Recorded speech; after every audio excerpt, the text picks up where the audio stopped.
Aujourd'hui, je vais bien, même si ça reste un thème toujours pas très vrai, parce que personne ne va vraiment bien. On a tous des problèmes, mais je vais mieux quand même. Aujourd'hui, je vais mieux parce que j'ai appris à contrôler mes crises d'anxiété. J'ai appris à m'écouter quand j'ai mal, quand mon corps quand ça va pas, ça va pas. Je me force pas, je me dis pas, je vais me pousser à bout, non.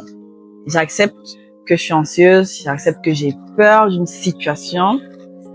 Je laisse passer le temps, je fais du sport, je fais beaucoup de sport, je fais la boxe. Ça me permet de me libérer un peu, j'évacue mes sentiments négatifs ou mon excès de sentiments positifs, mais j'évacue.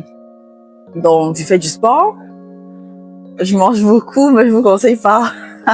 Faut manger équilibré. Je fais beaucoup de sport, je sors avec des amis, je m'amuse, j'essaie de vivre mon âge. J'essaie de m'épanouir aussi au travail, de parler un peu plus avec ma famille, ma maman, mes sœurs. Et ça va, je me contrôle, ça.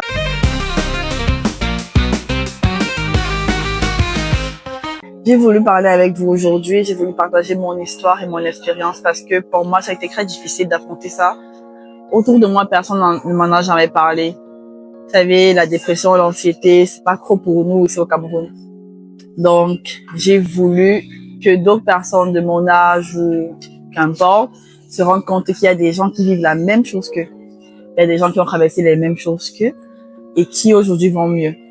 Quel message aimerais-tu passer à toutes les jeunes filles ou tous les jeunes hommes qui vivent la même chose que tu as vécu mais qui n'osent pas en parler? Donc vous n'êtes pas fou, t'es pas folle ma belle, mais t'es juste malade et ça se soigne, ça se contrôle et ça va.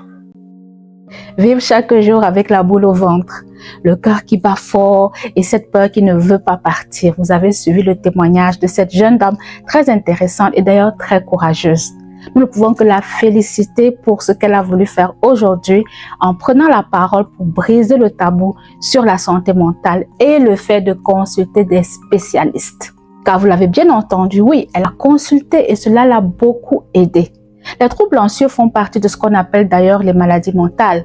Ça ne veut pas dire que vous êtes fou ou folle, pas du tout. Ça veut simplement dire que ces maladies-là ne se voient pas comme les maladies physiques, mais elles existent, elles sont parfois silencieuses. L'anxiété peut par exemple nous empêcher de prendre la parole en public, nous faire douter en permanence. On se demande sans cesse, est-ce que les gens vont me juger? Si je fais le mauvais choix, qu'est-ce qu'on va penser de moi? Et si je me trompe? L'anxiété nous fait craindre le jugement, le rejet et la critique. On n'ose plus dire ce qu'on pense ou ce qu'on ressent parce qu'on se dit que les autres vont nous juger et ils vont nous rejeter. Or, quand l'anxiété devient chronique ou généralisée, elle peut nous empêcher de vivre pleinement en agissant comme un frein invisible qui va limiter nos actions, nos choix, nos relations et même notre perception de nous-mêmes. Il est donc normal de ne pas se sentir bien. Et n'oubliez pas, il n'y a pas de santé sans santé mentale. Partagez-moi vos expériences en commentaire. Est-ce que vous connaissez quelqu'un qui a vécu de l'anxiété? Est-ce que vous-même vous en avez vécu? Comment est-ce que vous avez pu surmonter?